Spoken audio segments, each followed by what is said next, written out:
मोहब्बत की आखिरी मुलाकात रात का समय था। ठंडी हवा चल रही थी और शहर के एक पुराने रेलवे स्टेशन पर हल्की हल्की बारिश हो रही थी। प्लेटफॉर्म नंबर 2 पर एक लड़की खड़ी थी, सिया। उसके हाथ में एक पुरानी डायरी थी और आंखों में जैसे हजारों सवाल। वो बार बार घड़ी देख रही थी, जैसे किसी का इंतजार हो, किसी खास का। तभी पीछे से एक आवाज आई, सिया। उसकी धड़कन अचानक तेज हो गई। धीरे धीरे उसने पीछे मुड़कर देखा और सामने खड़ा था कबीर। वही कबीर जिससे वो कभी बेइंतहा प्यार करती थी। बीते दिनों की कहानी 5 साल पहले। सिया और कबीर एक ही कॉलेज में पढ़ते थे। दोनों की दोस्ती धीरे धीरे प्यार में बदल गई। कबीर हमेशा कहता था, मैं तुम्हें कभी नहीं छोड़ूंगा। और सिया हंसकर जवाब देती, तो मैं भी कहीं नहीं जाऊंगी। दोनों ने साथ जीने मरने के सपने देखे थे, लेकिन कभी कभी जिंदगी उन सपनों को सच नहीं होने देती। कबीर के घर वालों को यह रिश्ता मंजूर नहीं था। उन्होंने उसकी शादी कहीं और तय कर दी। कबीर ने बहुत कोशिश की, लेकिन वो अपने परिवार के खिलाफ नहीं जा पाया। और एक दिन बिना कुछ कहे वो सिया से दूर चला गया। टूटा हुआ दिल सिया ने उस दिन बहुत रोया।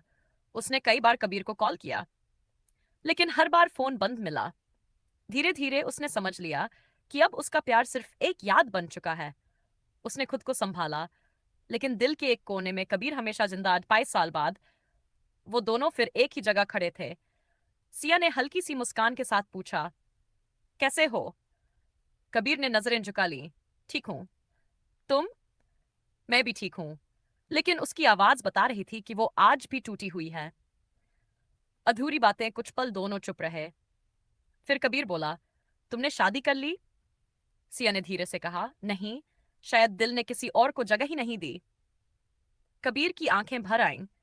मैं खुश नहीं हूं सिया, उसने धीमी आवाज में कहा। सिया ने उसकी तरफ देखा, तो फिर क्यों किया ऐसा?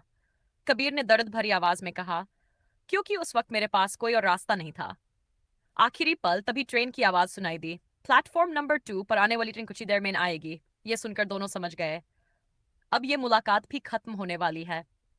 कबीर ने हिम्मत करके कहा, क्या हम फिर से शुरू कर सकते हैं? सिया की आंखों से आंसू बहने लगे। उसने धीरे से कहा, कुछ रिश्ते वक्त के साथ नहीं, वक्त के कारण टूट जाते हैं। आखिरी फैसला। कबीर ने उसका हाथ पकड़ लिया। मैं आज भी तुमसे प्यार करता हूं। सिया ने धीरे से अपना हाथ छुड़ा लिया। मैं भी, उसने रोते हुए कहा, लेकिन अब बहुत देर हो चुकी है। जुदाई ट्रेन आ चुकी थी।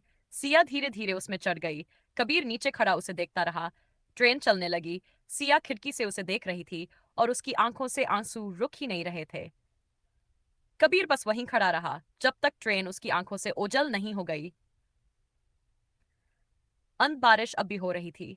कबीर ने आसमान की तरफ देखा और कहा, कुछ प्यार कभी पूरे नहीं होते। और सिया वो अपनी सीट पर बैठी बस यही सोच रही थी, काश उस दिन उसने मुझे रोका होता। And voice over.